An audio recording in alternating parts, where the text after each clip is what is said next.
Баршаңызға сәлем, каналыма қош келдіңіздер. Сіздермен бірге Ләйләгүл.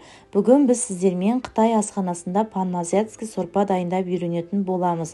Құрамына саңырауқұлақ қосып дайындалатын сорпаны менімен бірге дайындап көріңіздер. Видеоны соңына дейін көріп, каналға тіркелуді ұмытпаңыздар.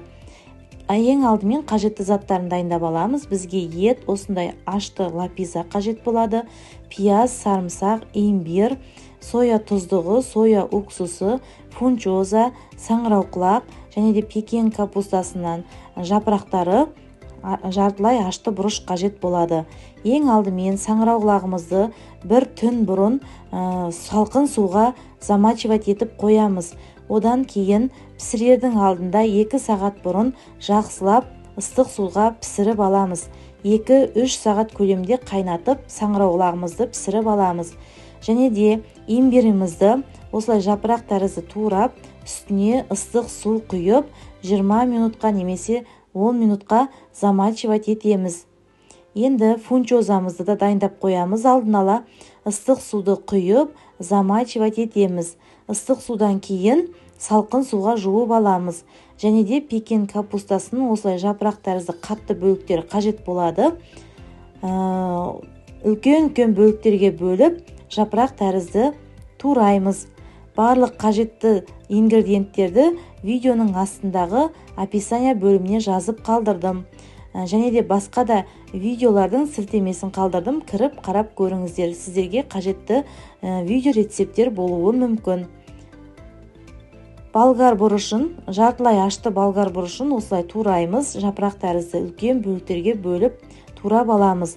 Бізде Қытай асханасының тағамдары өте жылдам, тез дайындалатын болғандықтан барлық қажетті заттарды алдын ала осылай турап дайындап аламыз.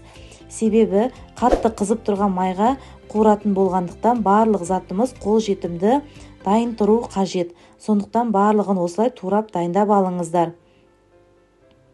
Сарымсағымызды үлкен бөліктерге немесе осылай мен секілді ұсақ бөліктерге турасаңыздар болады.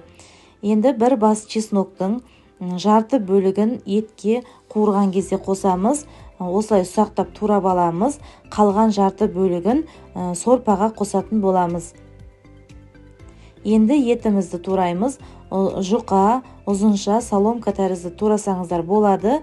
Немесе жұқа, жапырақ тәрізді турасаңыздар да болады. Өз қалауыңыз бойынша қалаған формаңызды турасаңыз болады.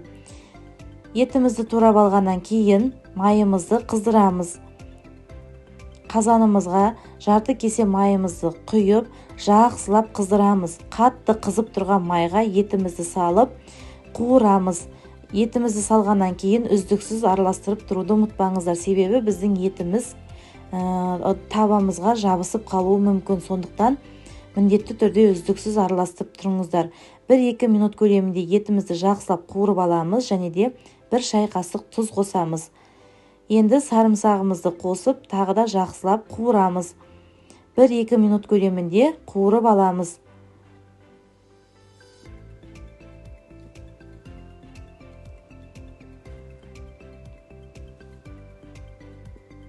Бір ас қасық соя тұздығын қосып, жақсылап қуырамыз.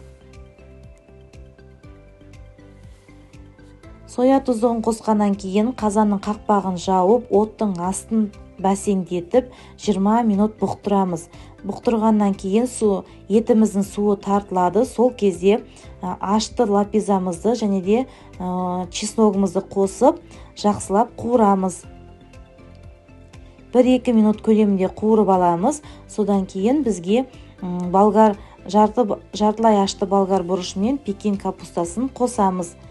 Оны да 1 минут көлемінде қуырамыз. Көп қуырмаймыз, себебі бізде болгар бұрышы мен пекин капустасы қытырлап шикі секілді болып тұруы керек. 1 минут қуырғаннан кейін имбирдің суын және де қайнап тұрған ыстық су қосамыз. Мен 3 литр су қостым, қалауыңыз бойынша қоссаңыз болады.